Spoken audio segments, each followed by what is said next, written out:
dashboard light. I should have seen you coming from way in the back. 100 miles an hour on the wrong side of the track, steaming up the windows and holding on tight. You say you're feeling sorry, but you're lying to the moonlight. Trouble through the shadows, throwing caution to the breeze, praying for forgiveness is beating at my knees. You keep on bringing me down,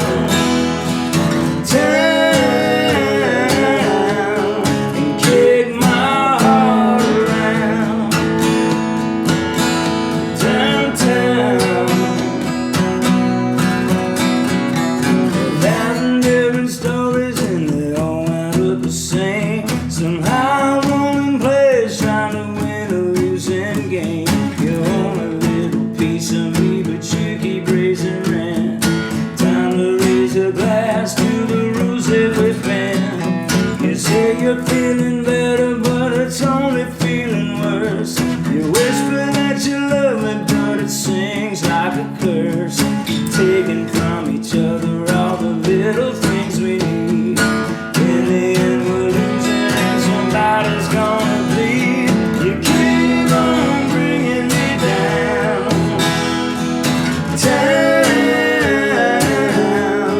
and kick my heart around, downtown. If you wonder where I am tonight, locked in a firefight, lost in the city lights, downtown.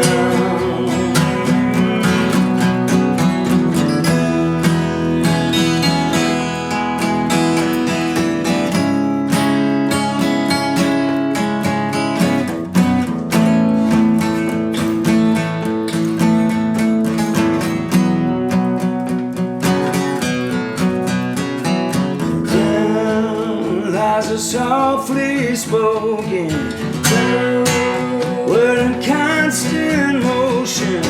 Down where the heart stay broken down. You keep on bringing me down, and kick my heart around, downtown. And if you wonder where I am tonight, locked in a firefight, lost in the city lights, downtown.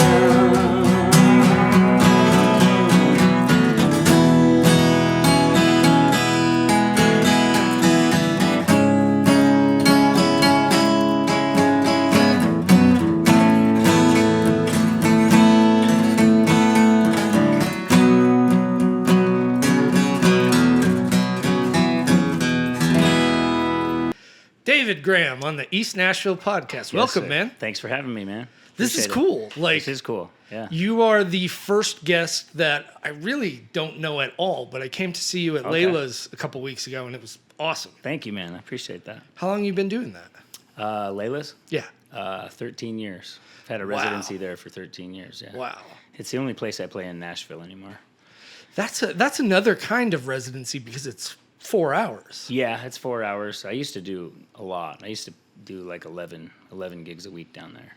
Wow. 11 4-hour gigs. Yeah, it was a lot. So now I'm just down to those 3, and then we tour all the time too. So that's really the only place I want to play.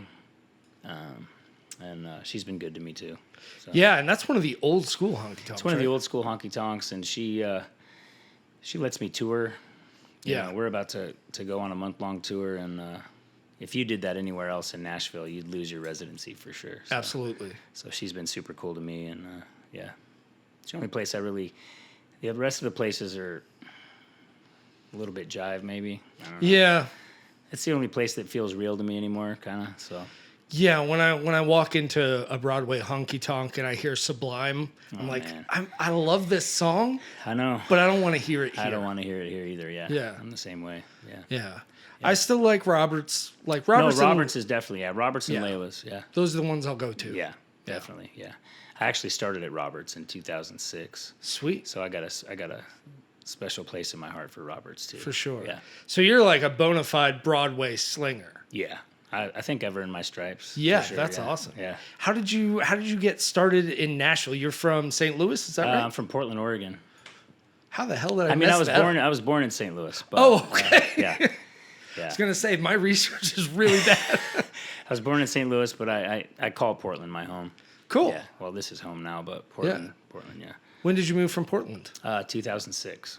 Okay, cool. So wow, so you got started right away at Roberts.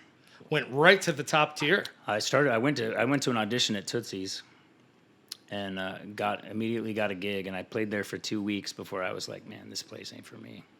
Gotcha. Another jive experience. So. Yeah. So when I walked out of Tootsie's, I walked down to Roberts. It was during the day. Got a beer. I was one of the only people in there because it was Back in the day. and they offered me a job, and so yeah. That's super cool. Yeah, super cool. Yeah. Now, like, did you have to? The craziest thing to me about the Broadway gigs, I've never done one, is the sheer amount of material you need to know. It's pretty daunting. Did you know that stuff going in, coming from Portland, or like what was the? I had a master list of songs that meant a lot to me. Okay. And I just went with that. I'm still playing probably 70% of those damn songs to this Nice. day. Yeah. Nice. Yeah. Yeah, there's a little bit of me that feels like a Nashville poser because I've never done no. the No. Broadway thing. No. But I'm also not a country guitar player. Yeah. Well, I was gonna say that's something I noticed about you too. Is you're so much of a rock player. Yeah. I mean, that's what I grew up playing. Yeah. Rock and blues and stuff. And, I didn't find country music until I was like 30. And, Okay. And then fell madly in love with like traditional country music. And, I picked up little things here and there, but by no means am I a Nashville like super picker or any of that shit. Yeah, Like, that's yeah. just not my bag. And I don't want to be one either. Like there's plenty of guys in this town that do that stuff. And I think it's a nice thing to walk into a place like Layla's and see this band that's absolutely killing, but the guitar player's not doing those traditional country licks. Yeah. You see some of that rock. I mean, I wish I flavor. could. Yeah, Because me it's too, cool as man. shit. I mean, but it's just, I'm self-taught, and I just, it's all based in the blues, and so I just stick to what I know. Cool, man. Yeah. Tell me a little bit about that. Being self-taught, like how did you start to cop licks? How did you start to build a repertoire? The very first thing, I don't know how it ended up at my house, but there was an old Silvertone guitar from Sears, Nice. and one of my dad's employees or something brought it over, and I was obsessed with that thing. I could still smell what that guitar smells like when you open the case. Like, Yeah. And the guy told me if I could teach myself a song, I could have the guitar because he didn't play. Oh wow. And so I was listening to like Heartbreak Hotel at the time. Elvis is my dude, and taught myself the main lick, and he gave me the damn guitar. And Hell yeah. I've had a guitar in my hand ever since. That's Yeah. super cool, man. Yeah. I listened to you since I saw you. I've been listening to your new album. Oh, thank you. Yeah, man. It's I called hope. Downtown, right? Downtown, yeah. Okay, It just my came research- out 3 weeks ago. My research is doing good so far. Okay. Yeah. I really like it, man. Thanks, man. It's kind of an eclectic collection of songs, which is like my musical influences are all over the place too. So, but Sure. I wanted to put out an album like that. Yeah, I mean, I listened to a couple of the other albums on Apple Music as well. I felt like it was really an expression of your own songwriting, your own style. Yeah. You were kind of leaving the honky tonk thing behind. Yeah, little and bit. we, for a long time, we got pegged as kind of a rockabilly band. Yeah. And we did a lot of that. Yeah. And I am a student of rockabilly. I love it to death, but I've never wanted to be a rockabilly artist. It's Absolutely. part of who I am, but, I've got a lot of other influences that I kind of wanted to shine through a little bit. Yeah. Yeah. So tell me about writing the record. Like, It was a goddamn nightmare. they all Like are. I just don't, you know, the title track. The Yeah. title track especially stood out as like, Thank this you. is something different. It's one of my favorite songs on the album, and but it's also drastically different than anything that we've put out before. Yeah. But it meant a lot to me. And I had the main lick, gosh, for probably 3 years. Just always playing it, and I was like, man, this would be a cool song. And we tour so much, you know, when we decided to do a record, I had no idea how hard and time consuming this album would be, because the other ones came together pretty fast. This one was a bona fide labor of love. Yeah. Yeah. How long did you work on it? 2 years. Wow. Yeah. And I mean, it might be more than 2 years at this point, but yeah, I'm just glad. I'm glad to have it out, and you know, I hope people dig it. But if you know, it means a lot to me. So Absolutely. as an artist, you got to be happy with it too. So Yeah, yeah. Regardless of what anybody thinks about Yeah, it. Like, definitely. you got to be true to yourself. yeah, absolutely. There's enough posers in this town, man. You gotta do what speaks to you and stick to it, I think. Yeah. As brutal as it can be, like, I'm always happy to hear somebody say, oh, yeah, we worked on this album for 2 years. Mm-hmm. Because there are so many records that, you know, people be like, oh, yeah, we did it in like 3 days. Yeah. And those records tend to be maybe 20% great, and the other 80% are Yeah. like, yeah, it sounds like you did it in 2 days. Yeah, Like, yeah. it sounds like you wrote the whole thing in 2 days and Yeah. record, like... And that's how the past albums were. There was always a few things where I was just like, God, I wish I would have just put my foot down and maybe worked a little harder on that or Yeah. something. But in time constraints, and you just you put it out, and then it changes as you play it live. They always morph a little bit, but this one was important to me to get right. Yeah. So And that's another benefit about gigging all the time is you don't write the song, present it to a band, have a couple of rehearsals, some pre-production. Yeah. You know, it has a chance to air itself out yeah, definitely. when you're gigging all the time. Yeah, definitely. I'm always surprised at that. Like, Yeah, it's an interesting process, and they never stop changing. no. Like, you know, years and years go by, and you know, the songs, you know, constantly are changing. So Yeah. So tell me about like coping with the road. You guys do such long runs. It seems like every weekend. we're out every weekend of the Yeah. year, and then in the summer we usually do like a month-long tour out west or up the East Coast, and we've been doing Europe. So I think we did 187 road dates last year or something crazy like crazy. that, like half the damn year. Yeah. And those like 24-hour drives, you know, We've had where it's some- like 12 hours there or 15, 18 hours Yeah. there. And We've had some ball busters, man. how do you cope with that? I think you just really have to like what you do. Yeah. I've always wanted to do this. Like since I was 8 years old, I've wanted to play and perform, tour. So you know, the grueling part of like, you know, checking into hotels and long drives and late nights, and it's all I've ever wanted to do. So Yeah. it's some of the drives get pretty brutal, but at the end of the day, I'm living the dream. You know. That's awesome. Yeah. I wouldn't change anything. Maybe shorten some of the drives, maybe, but. Yeah, really. Yeah. Give me a short list of some of your favorite venues, because you guys play one of mine. Oh, okay. Yeah. Knuckleheads in Kansas City Cool. is one, at the top of the list for me. We headline Sturgis at the Loud American Roadhouse. That's another doozy for me. Man, there's some cool joints we play. You know, we play Ohio a lot. Ohio's a great place for music. Ohio is like this weird. They call us more than anybody. I've probably played Ohio more than any place I've ever played. People just show up and they seem to be It's just a music attentive. Yeah. Yeah. And it's I mean Cleveland and Cincinnati, Columbus. We do well in all three of those markets, and I think the Rumba Cafe in Columbus was a great venue. Gosh, and I try to find the best in all of them. But where are you from then? I'm from Massachusetts. Oh, okay. Yeah.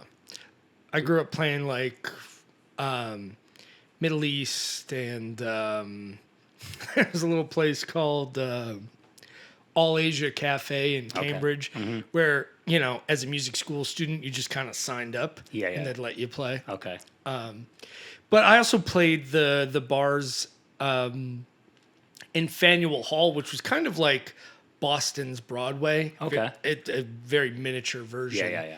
Where, at 21, I was playing like 3 and 4 hour cover sets. Oh, there. okay. Yeah. So you've done it. Oh yeah, I Yeah. guess I did it, but you didn't have to be good. You just had to be playing songs people knew. Well, hey, yeah, that goes a long way for sure. Yeah. Loretta's. There's a place in Boston called Loretta's that we just played for the first time, and it was gangbusters. It was great. Cool. Right across the street from the Green Monster. Oh, okay, yeah. Is that not Fenway? Yeah, Fenway. Fenway. Yeah. Yeah, I think that used to be. What did that used to be? Might have been the house. It might have used to be the House of Blues Boston, or it might have been Jillian's back in the day. Huh. Yeah. Yeah. My mom recently graduated with her master's from. Recently? Yeah. Oh, cool. Yeah, my mom started a new career at 61. Oh, good for her, man. Yeah. That's cool. I think it was Simmons College. I should know this. But one of the Boston colleges. She Yeah. was like an online student mostly, so she wasn't like going to campus. That's still cool. It was awesome. It's never too late, man. Her graduation was right across the street from all that. And Okay. I noticed that, like, oh, wow, that's all been renamed. Yeah.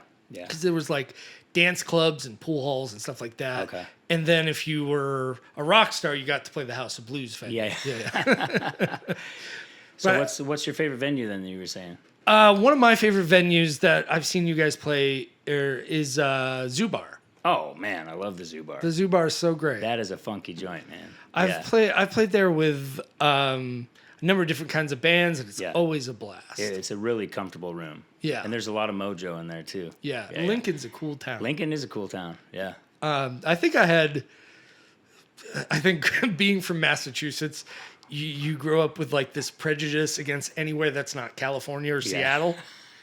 So like when I started touring through Middle America and being like, oh, you know, this city in Nebraska is kind of awesome. Yeah.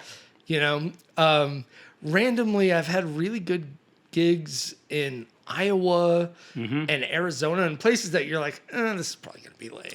We're always surprised by some of those Middle America venues and stuff, Yeah. man. Yeah, there's some gems out there. Yeah. Did you ever play Peabody's in Cleveland? Mm-mm. It was kind of a metal bar. Okay. It's so weird. Like my stuff has always been kind of on the edge of shreddy. Mm-hmm. So it's like singer-songwriter stuff, but because I rip a little bit, I'll get booked with metal bands, and it's like nobody wants to hear this, guys. Hey, I grew up playing that stuff. I Yeah? grew up playing metal, yeah. Cool. Metal and punk and then blues and then country and Oh yeah, let's talk a little bit more about the self-taught thing. Like, Yeah. who were the original like guitar players, singer-songwriters? Who kind of got you going? when at I the think of start? guitar players, for me it was Chuck Berry, Cool. B.B. King, Don Rich. Like I like guys that. I mean, if you're talking shreddy kind of stuff, like I love all those guys too. I mean, For sure. Yeah, but and as a kid, I fucking loved all that stuff. Couldn't do it, but I loved it. Yeah. Gosh, I don't know. Yeah, just basically the kind of middle of the road Americana rock and roll blues guys. Nice. Ronnie Wood, just guys with some little bit of mojo. Yeah, you know. it seems like you have some Merle Haggard in your playing too. I love Merle Haggard. Yeah? Like, yeah, that was one of like the third light bulb moments in my life musically that took me in a different direction. When I really dug into Merle Haggard, it changed a lot for me. Cool. Yeah. There's so many musicians that it felt like I got kind of a crash course on when I moved to Nashville. Yeah. Merle Haggard was one of the few I was somewhat familiar with before I moved here. Yeah, me too. You know, but like stuff like John Prine. Mm-hmm. Did you know John Prine before you lived in Nashville? I did. Cool. But a lot of the traditional cats, I figured out after moving here, and especially working at Roberts. I heard all this great music, and I was just like, man, what is that? And so I thought I knew a lot about country music and early American music, and then really got a crash course working at Roberts, and that opened up a lot of windows for me into that whole thing. So, but Merle Haggard, I knew who he was. I heard my dad talk about him. I always thought he had a goofy ass name when I was a kid, because I was like, Merle. Yeah, Merle. It's not really a rock star name, is it? No. But I was once my rock band had broken up, I kind of jumped into this blues outfit, and we were playing full-time blues band, and we were playing this bar, and it was empty. It was just the bartender and the band, and we were taking a break, having a highball, and these guys are telling jokes, and I'm watching the TV, and it was Austin City Limits, and it was Merle Haggard in the late '80s, and I was mesmerized because I had been really frustrated with like my rock band and then blues. I was just like, and when I heard that, I immediately woke up the next day, went to the record shop. I bought 2 Merle Haggard records, a George Jones record, and I was just like obsessed with that shit for years. And I wouldn't live in Nashville if I hadn't watched that Merle Haggard concert, because it changed my life on a dime. It was like, that's what's missing. Like, that is the toughest shit I've ever heard in my life. Yeah. Yeah. Isn't that crazy how that can happen? Crazy. Yeah. Yeah. I remember the moment for me that really changed everything about my musicianship was I was probably a junior in high school, maybe a sophomore. I got introduced to this band called Jazz is Dead. Okay. And it was all these like exceptional fusion players doing Grateful Dead covers. Oh, wow. And it was like opened up a whole new world to me, because I wasn't super into the Grateful Dead. Like my stoner friends were listening to songs like Truckin' and Casey Jones and stuff like that. And then like jazz fusion would be kind of a mystery to me for a long time, even after that. But it was like this really approachable version of the Grateful Dead with these batshit solos. Yeah.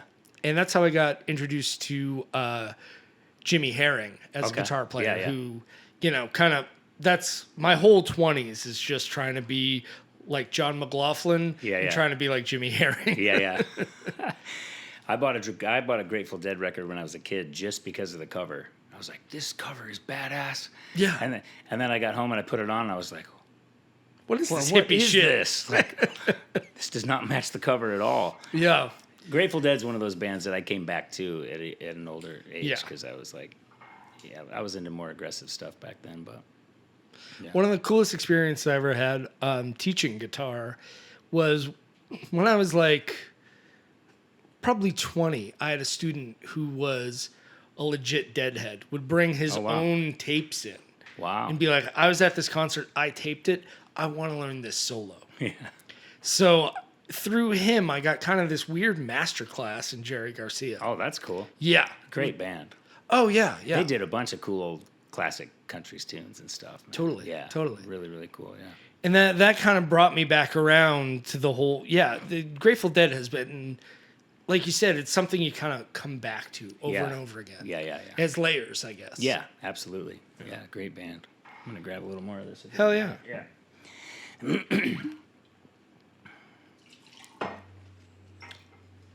Greasing the wheels of progress. That's right. Yeah.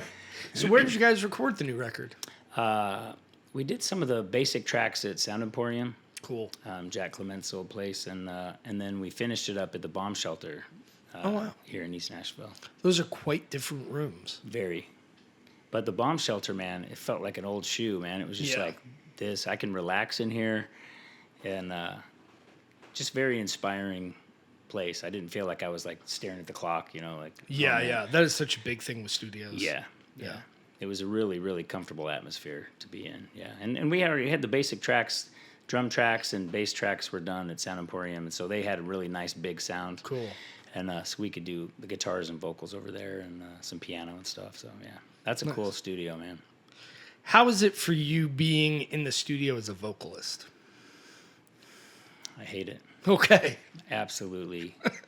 I was afraid you were going to be like, oh, I thrive. No. Okay. No, if I sang like Patrick Sweeney, I'd be fucking Yeah, golden. right? But, I sing every night of the week.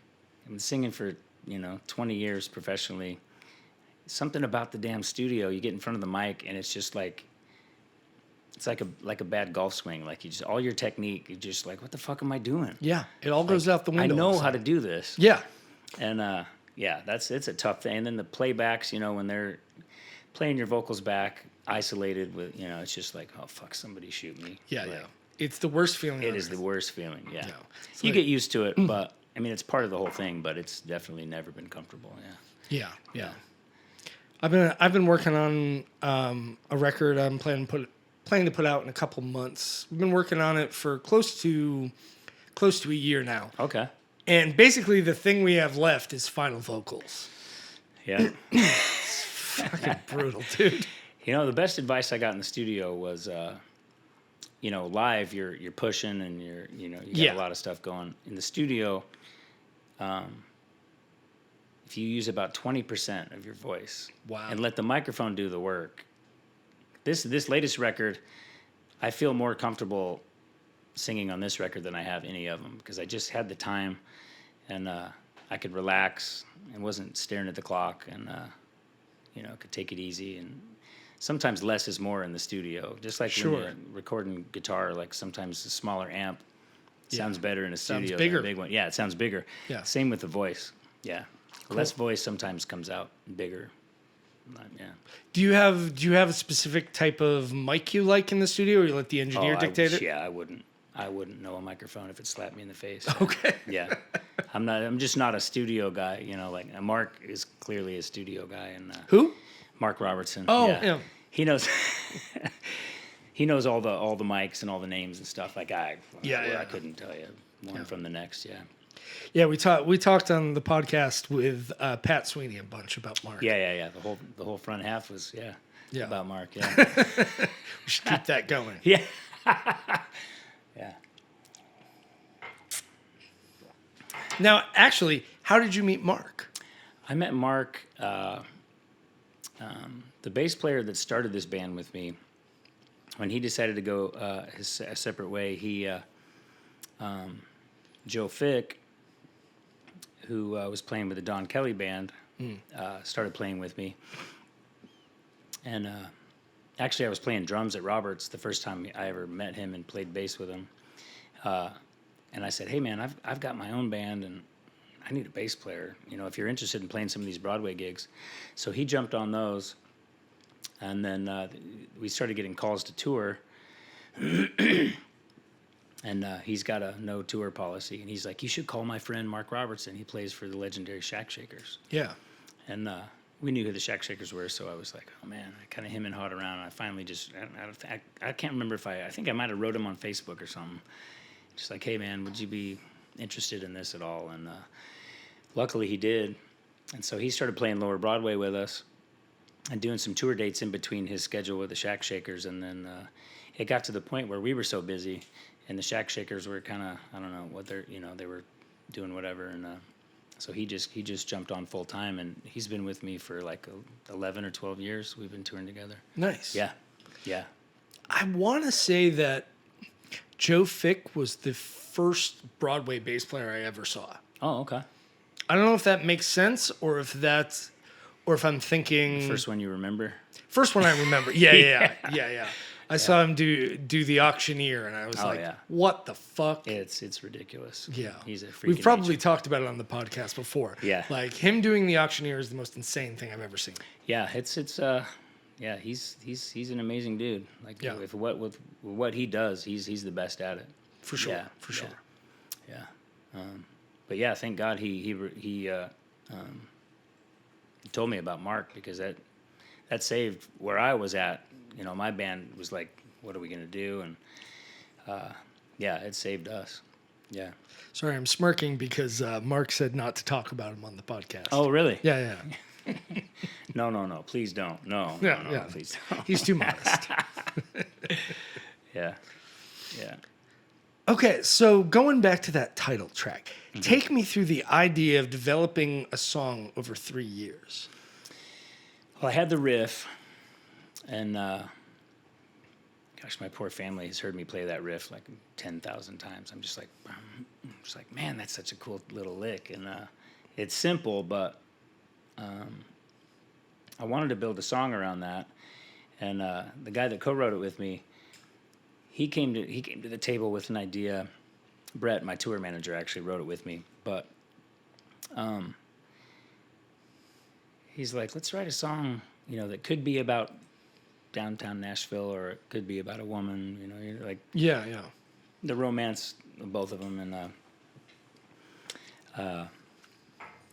so I don't know. That one just came to me. The chorus took a while, but the verses came pretty quick, and so I mean, the majority of the time it was mostly I had the music and kind of an idea for the melody, but yeah, the chorus. When I finally the light bulb went off for the chorus, I texted him. I was like, man, I think I got it. And my daughter, who's a fantastic singer too, I had her. She actually sang on the album. She sang on that track. Oh, that's super Yeah, cool. that's my oldest daughter singing harmony on that, which makes it even more special for me. But, yeah, I just wanted to write a song that I would want to listen to when I'm driving down the road. So, yeah, it took a while, but I'm happy with it, proud of it. Yeah, and I don't say that very often. I don't put my stamp on approval on very many things because I always feel like it could be better. So, who do you feel like inspires or informs your songwriting? Because that tune especially, like, I almost heard a little bit of like the Wallflowers or like kind of that, yeah, that late I don't claim- 90s. yeah. Which this is where I thrive. Is like, Okay. yeah. So I wanted to hear it maybe, but tell me if it's there. Yeah. Tell me. Wallflowers is not a band that I mean, they're a great band and they have Hell some great songs. Not one of my influences, but I definitely dig their vibe. Sure. As much as we tour, I'm constantly looking. I was during the last 2 years been on a big Bruce Springsteen kick. Okay. Another artist that I came back to because he was lost on me when I was a kid, and now he's one of my favorites. So I've been listening to a lot of Steve Earle, a lot of. Steve Earle is my desert island artist, like Okay. desert island, yeah. Steve Earle and Bruce Springsteen and Bob Seger, and Bob Seger's one of my all-time favorites too. So just that kind of gritty American anthem-y kind of shit. Yeah. So, I don't know. Yeah. All right. I'm gonna go out on a limb here. Okay. Make the case for Bruce Springsteen for me. I get why. I try so hard.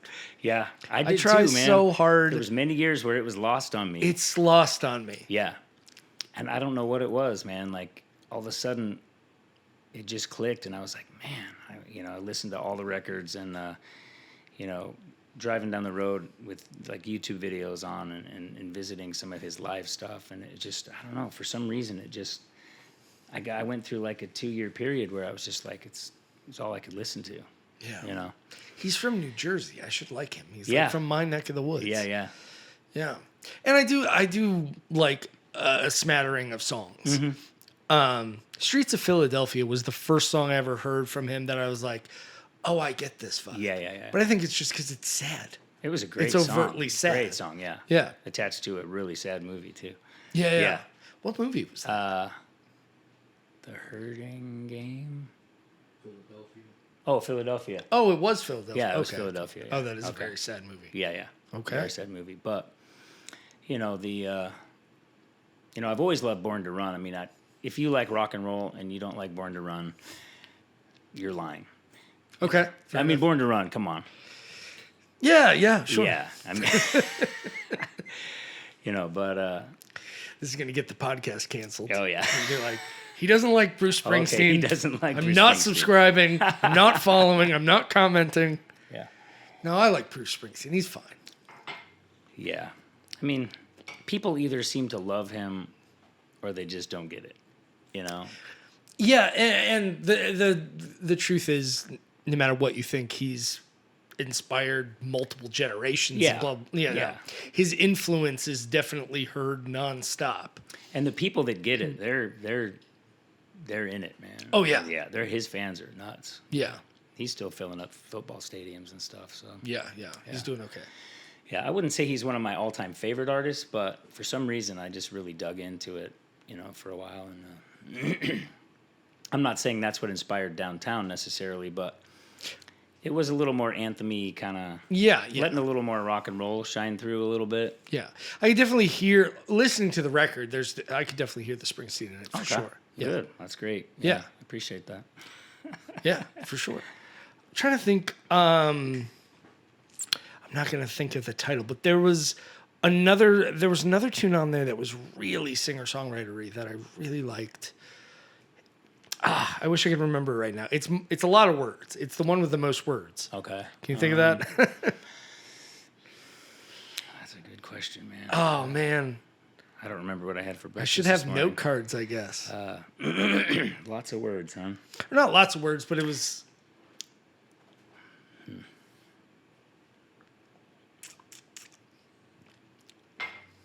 I don't know.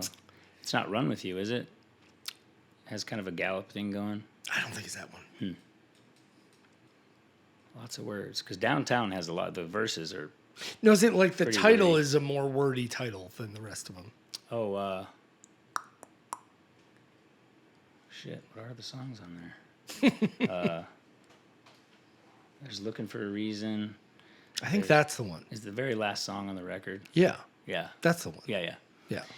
That was, of all the songs on there, that was the one that I was like, I wish I had another 2 weeks Yeah. to mess with that a little bit. But we were in a time constraint. And, I've had that. I've had the music to that for years. Okay. Yeah. And what was bugging you about that? Just the arrangement, maybe. Yeah. Yeah. I wish I would have had 2 more weeks to mess with that one. But, sometimes you don't get those 2 weeks. So sometimes you just got to throw it out there and hope it sticks. Yeah. I've released 2 albums as a singer-songwriter, and both of them have one track where I'm just like, why is that there? Why wasn't I smart enough to be like, no, cut that. There's no reason for that to be there. Yeah. Oh, man, I'm a poster child for that, man. Oh, Yeah. it's brutal, especially looking back like a couple of years later. You're like, wow, I feel really good about... Nope. Yeah. Yeah. Every time that song comes up, I'm just like, oh, man, Yeah. same thing. Yeah. I mean, I dig it, but I do think it could have been a little better. Which I could say that about every record I've put out. Of course. But as long as the fans dig it, doing something right, I guess. I don't know. Absolutely. Yeah. Absolutely. It seems like you have extremely loyal fans, like rabid fans. I do, and I'm very lucky for that. That's awesome. Yeah. It's people. Every time we go out of town, there's people that drive 4 and 5 hours to come to some That's the shithole in the coolest middle of thing. the country. And I'm like, I wouldn't drive that far to see the Stones. I'm like, thank you for that. Yeah. It's a good problem to have for sure. People have been very, very good to me. So. And you get the word out basically just by road dogging it, right? Yeah. I mean, I've never been like, I've never been the dude that's like the hip guy in town. I've Yet always. you look like No, I'm definitely not. you look like what we all wish we looked like when we play guitar. Shit. Like, I appreciate that. You but- look like an old school rock star. Thanks, man. Yeah, I dude. appreciate that. Yeah, I'm really not going to be happy when I see this episode and the camera keeps going back and forth between you and me. It's like, oh, wow. No. That's what I should look. That's what I look mean- like in my head. I've always, since I was old enough to do it, like, I just wanted to be one of my heroes, and I've never taken a day off. I just Fuck never yeah, have, dude. man. I just fucking live it. And for better or for worse, but yeah. Crazy. Yeah. Crazy. Let's have a drink, yeah. Yeah. Cheers, man. Cheers to you too, man. Yeah. Thanks for having me. Absolutely. What else can I interrogate you about? I'm getting better at this interviewing thing. You wouldn't know it, but no, that's a hard gig, man. I couldn't do it. Yeah.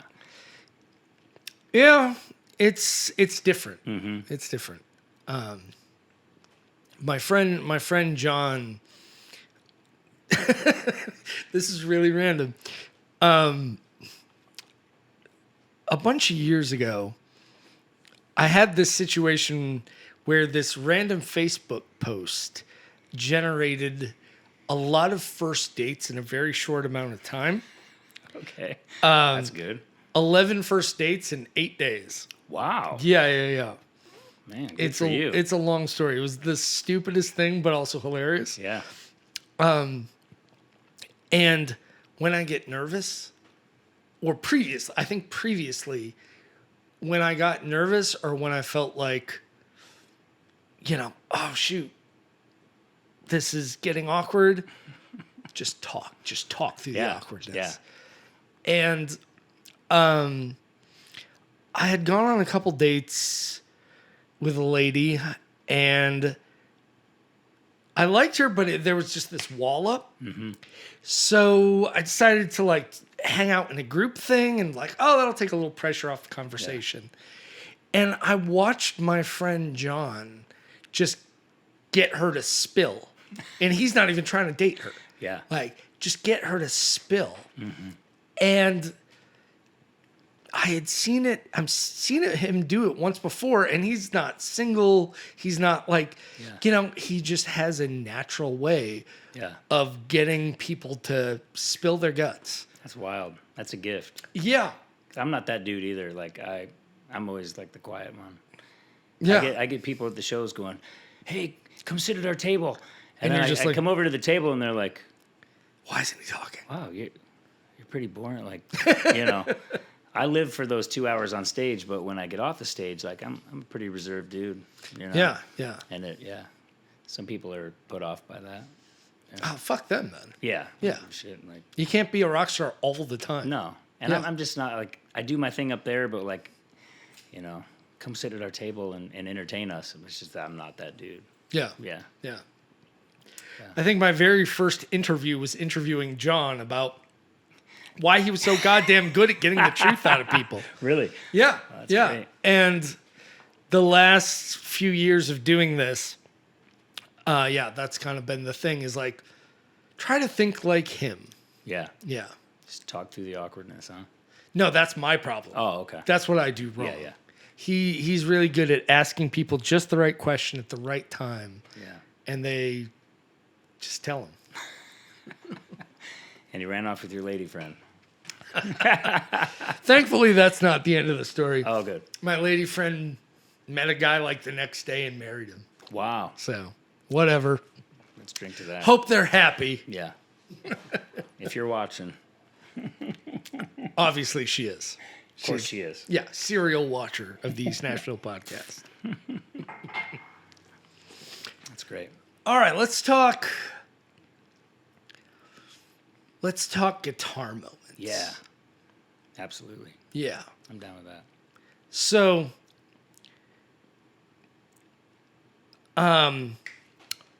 what is it? It's not Riders on the Storm. Is it Riders on the Storm? Is that the cover Ghost you put? Riders. Ghost Riders, yeah. Ghost Riders in the Sky. Man, I was close. Hey. There was Riders in there, right? It was, yeah. My research. Fucking awesome. Yeah. I need a department for that. Yeah. I saw you cover that at Layla's. Mm-hmm. Solo was stupid, man. Thank it you. was so good. I appreciate that. Yeah. I can't really, that's not mine to claim, really. It started, Kenny Vaughn actually started that whole thing, the Ghost Riders in the Sky. Okay, fair enough. What I've heard anyway, I've heard that he was one of the first cats to do it with Don Kelly. You know who Don Kelly is? Oh, yeah. Okay. Oh, yeah. Good. What I understand is he was the first cat to play it with Don, and Don liked it so much that Don kind of adopted that, I should say, and from then on, all his guitar players did it every night. And I was lucky enough to play in the Don Kelly band for about a year, I had no business in that band. I had That's awesome. absolutely no business playing guitar in that band, but I'll take it. It's a notch on my belt for sure. But Don pulled me aside and he's like, do this song.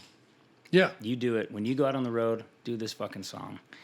And I would have never done that song outside of that outfit if I hadn't had his blessing, because I don't like to go out and claim it as my, there's people in Middle America who don't know who Don Kelly is or any of the Nashville guitar players. And so, they see me do it and they're like, ah. But Is that Don Kelly's song? It's not Don Kelly's song, but the big guitar solo, Ghost Riders in the Sky. Okay. I would say, him and Kenny Vaughn started that whole thing. And then, J.D. Simo, obviously, who's a fucking monster. Dude. Like, arguably, probably my favorite guitar player in this whole town. Yes. Mine too. He is a bad, bad boy. Yeah. The first time I ever saw him do it, I could not fucking believe what I was watching. And I've seen the guys do it after that. But so without Don Kelly's blessing, I wouldn't even be doing that song. Cool. Because I feel like it should be in that circle, but he gave me the blessing, and Nice. I do it once in a while. Yeah. I think the angriest I've ever been in my life was realizing that J.D. Simo is a couple years younger than me. Like, I'd seen him play a bunch around town, and I was like, well, he's got to be like 50. So when I'm 50, maybe I'll be that good. Yeah. I have something to kind of like gear up towards. And then I found out he's like 37. Yeah.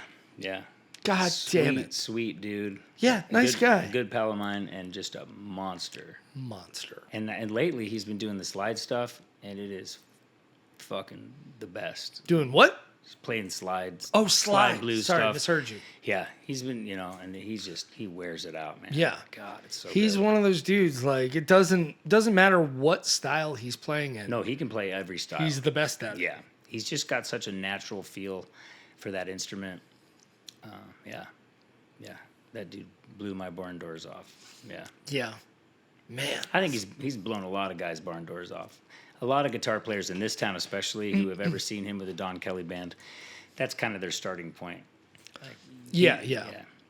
Man, What's the guy's name? I wish I could remember. The guy with the shaggy hair that used to play with Don Kelly? Porter? Yes. Oh, man. I'm a Porter guy. Yeah. He was always my favorite with the Don Kelly band. He is up there. Like him and JD. JD is such a monster. Porter has something that nobody else has. He was like, he's just fucked up enough. Like, he's so fun to watch. Yeah. The first time I ever saw him, it was when I first moved to Nashville in 2006. And I had just moved here, and I came down to Roberts on a Sunday night, because Porter used to play Sunday nights. And I walk in the front entrance there, and he has a motorcycle helmet on with the shield down, and he's fucking wearing it out. And I'm just looking around, just like, what's going on right now? But amazing. he's a bad boy too, man. Yeah. He actually moved to my hometown, Portland. Really? Yeah, he's living out in Portland. Yeah, I now. knew he moved away. Yeah. Like, when I moved to town, he was the most regular on the Don Kelly Okay. band. Yeah, so, yeah. like, 12 years ago. Yeah. It seemed he did like take over. Yeah, he was doing the full-time thing for. Yeah. Yeah. Such a killer player and a killer entertainer too. Yes. Like the kind of guy that you just can't look away from. Totally. Yeah. And Totally. a lot of the guitar players are great, but they don't have that element to where you're just like, man, this dude can implode at any time. Yeah. Like, yeah. Yeah, He's missing a bolt somewhere, but that's also the endearing thing about him. Yeah, he's dangerous. Yeah, you never know what's going to happen with that dude. And I love it. Yeah. Yeah, Absolutely. I think that's important. It's an underrepresented thing of like, oh yeah, you're really, really good. Mm-hmm. You need to have a stage presence too. You need to be. If you're going to be in the entertainment world, Yeah. There's musicians and there's entertainers, and every once in a while you get a musician that's a good entertainer too. Yeah. Yeah, there's a popular Nashville guitar player, another Don Kelly dude that is like, when you watch him, it's just death, just death behind the eyes. Like Yeah. you're not seeing a performer. Yeah. You're just watching somebody execute, and you're like, all right, well, this is giving me nothing. Yeah. And JD was just a force of nature, and Porter had like so much charisma, and you could tell. Yeah, he has whatever that thing is that I like in entertainers, where like, is this dude gonna come off the rails? Yeah. Like, is he gonna smash his guitar? Yeah, and it's walk just gonna out? go fucking sideways at any moment. Yeah. Yeah. No, I'm a big Porter. I had a talk with him one night, and he's like, I was like, hey man, I'd love to sit down with you and pick your brain and learn some stuff, because being self-taught. Oh sure. And he's like, hey man, you give me, I can't remember what he said. I can show you everything you need to know in an hour. I was like, that can't be right. But That can't be right. that can't be right. Yeah, killer dude though. Yeah. One of the funnier things, like when I moved to town, it was like there was this moment where Derek Hoke was really shredding. Yeah. Like a year after I moved to town, he started kind of experimenting with not shredding, but being a more chopsy version of himself. Yeah. And a friend of mine who has a lot more charisma than me convinced him tried to convince him into, can I take a lesson with you? Yeah. But instead, he was like, oh, I'll send you an email. And he sent my friend Tom like an email with like 20 YouTube links in it. Like, wow. this is where I learned this is where I learned that. And if you just kind of transcribe these solos, Wow. Derek Hoke is another dude that is, I'm a huge fan of what that guy does. Yeah. And if you're watching Derek, you should be playing live more often. Derek's not watching. Maybe Mark will text him and say, watch. Maybe. Yeah, if it came up. He's such a great singer and such a killer guitar player and a Yeah. good songwriter. Without doubt. Yeah. Without doubt. Fantastic, yeah. Yeah. This podcast might as well be the Derek Hoke Rules the World podcast. Yeah. Just about every episode we talk about him. Okay, good. Yeah. Yeah. That's my relationship to Mark. Is Yeah. Okay, through Derek Hoke. Yeah, Derek Hoke, Mark and Steve. That's why I moved to town. Yeah. Okay. $2 Tuesday is why I Yeah, moved to town. My friend Matt Snow was working. He was my college roommate. Okay. He had been like, hey man, you got to move to Nashville. You got to move to Nashville. And I was like, man, I've been to Nashville. It sucks. It sucks. I don't like it. It's podunk. Yeah. I don't want to live in the South. Yeah. And what was it? It would have been summer of 2013. Okay. Yeah. Quite a different town back then. Yes. Yeah. He convinced me to visit, or I was just fed up with New York and whatever. I came down to visit, and he brought me to Mitchell Deli. Oh, yeah. He brought me to Cobra, or I was Foo Bar at the time. Yeah. And he brought me to $2 Tuesday, and then we saw Government Mule at the Ryman, Oh, wow. which him and my collective favorite band. Yeah. And I was hooked. Yeah. I was hooked. There's a magic in this town, man. Yeah, That draws people here. Yeah. Yeah, I got so sick of seeing bad bands in New York who had money, Yeah. who had money to rent out a joint rather than prove themselves Yeah. by kicking ass time after time. Yeah. So, No.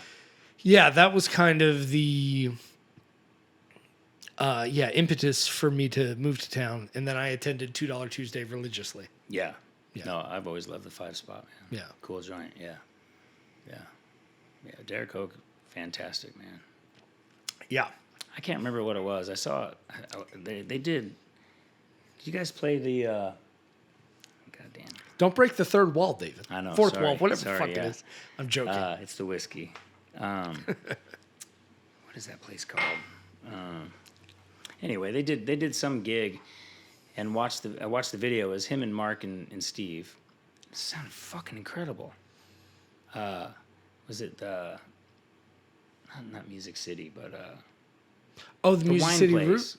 Route? Yeah, Music City. Where did they film that? Wasn't it in Franklin? Shit, Wasn't. I don't remember. It wasn't Maybe City it was Winery, Music City was it? Roots. Yeah.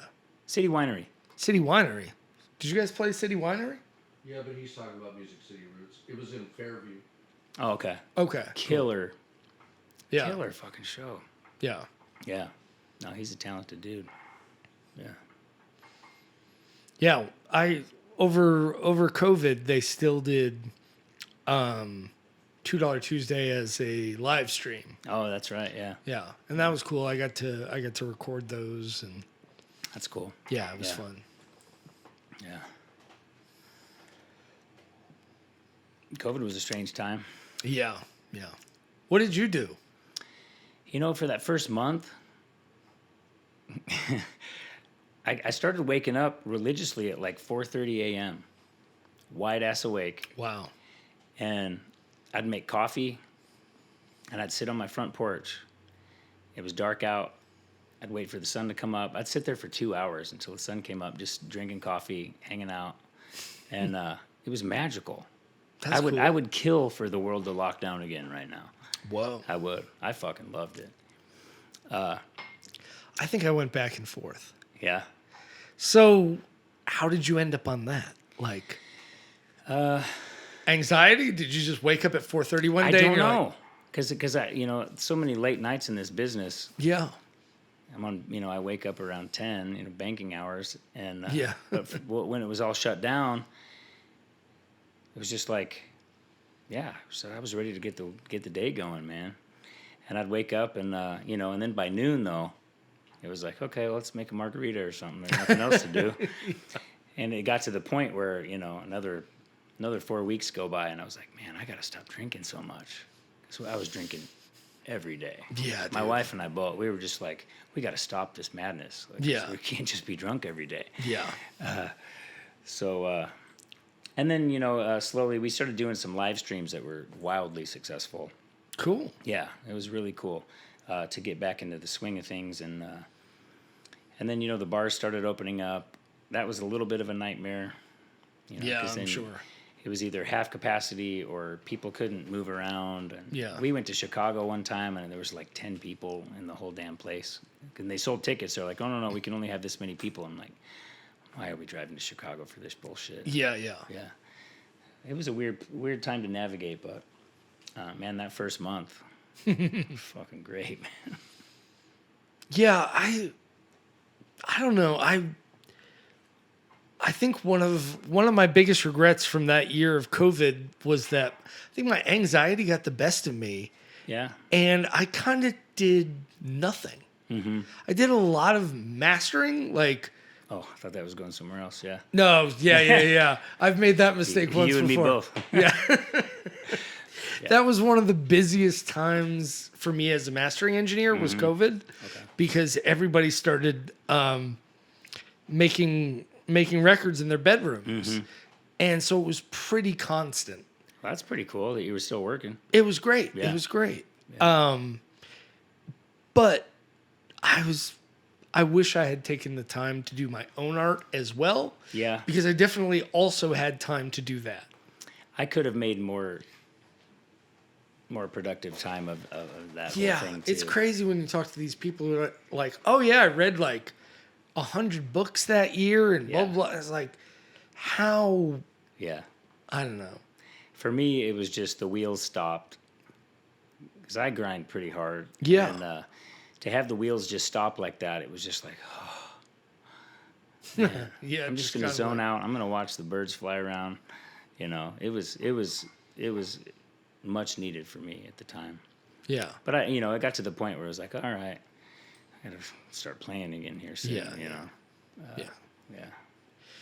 It gave me an opportunity to start performing again when I felt like everybody else would be rusty too. Yeah. Because when I moved to Nashville, I got super vibed out by other audio engineers, specifically mixing engineers, Okay. who were like, you're a performer or you're an engineer. You can't be both. Ooh.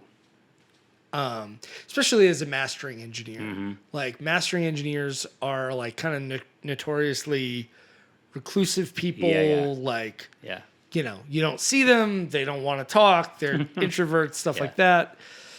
I fell ass backwards into being good at this. Okay. And so,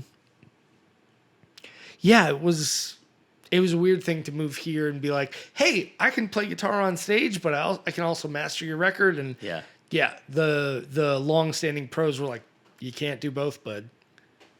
I don't know about that. Yeah, of course. Yeah. So by 2020, I'd paid my dues. Yeah. You know, because I had already been here at that point for 8 years. Yeah, yeah. So I was like, all right, when we come out of this, I'm going to start playing again. Absolutely. Yeah. And I felt like I can do this and play a gig that sucks every now and then because we're all rusty. Yeah. Yeah. Oh, yeah, yeah. Yeah. I was definitely rusty. But I will say my voice, though, when I came back. Because you got a break. Yeah, because I had a nice, good vocal break. I had not had that kind of, it was wide open. Everything felt great. Like my hands were not communicating with my brain so well. But my voice, it was just like, oh, man. How do you do that? How do you sing night after night after night and not lose your voice, not get hoarse, all that? I've had vocal training over the years. I've had 3 different vocal coaches. And, you know, at the time when I first signed up with a vocal coach, I was like, you know, please make me a better singer. Yep. That's not really what they do. They teach you how to maintain your instrument for the long haul. So I think that what I took away from that training was just how to sing properly and, you know, have a long road at this. Cool. So, yeah. I mean, you know, I work a lot. I don't sleep as much as I should.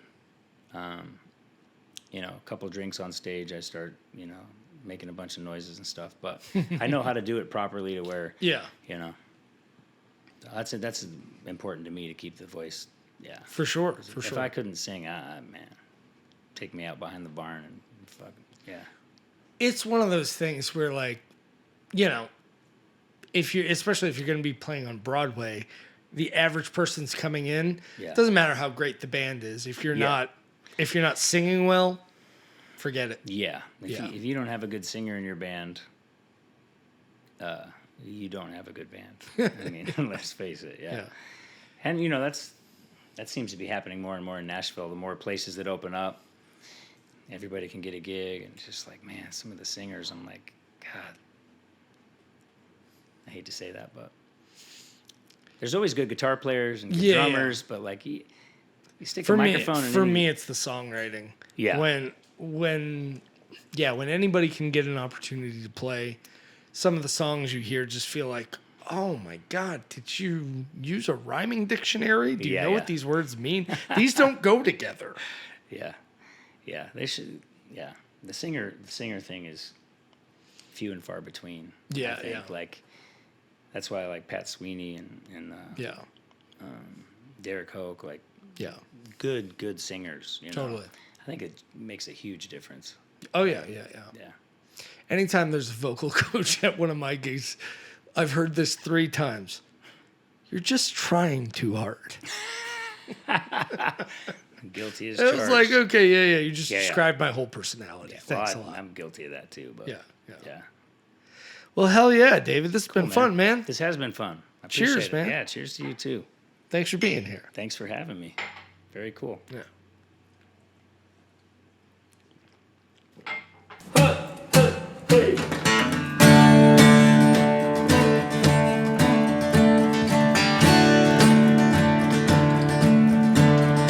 Another empty bottle, another aching head, another nameless town, tossing around another empty bed. My body hurts like hell,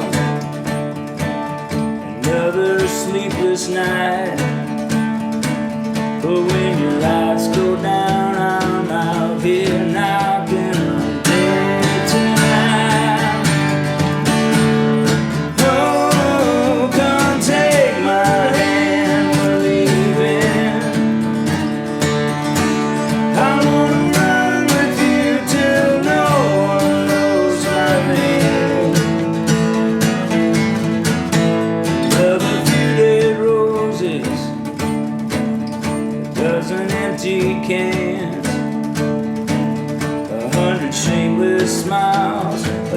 1,000 miles, a million broken plans. I'm missing you like hell. Another endless fight. But when your lights go down, I'm out here knocking dead tonight. Oh, come take my hand, baby. I wanna run with you till no one knows my name. Oh, come take my hand, believe it. I wanna run with you till no one knows my name.